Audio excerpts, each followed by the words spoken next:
हमारे यहाँ बचपन से माँ सिखाती है कि सवेरे उठो तो अपना बिस्तरा अपने हाथ से पहले चपेटो, उसको फोल्ड करो, चादर को चपेटो, ढंग से करो। हम नहीं करते।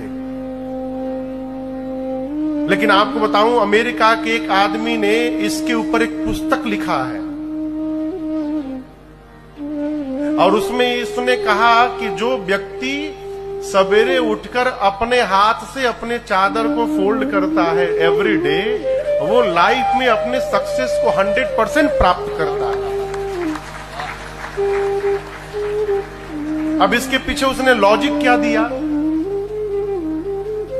कि जिस सवेरे आप अपना टारगेट पूर्ण करते हैं, चादर को तह से रखना ये टारगेट है।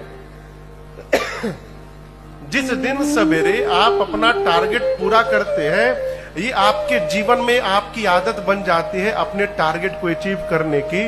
वो अपना पूरा 100% योगदान देकर अपने जीवन को विकासशील बना लेता है।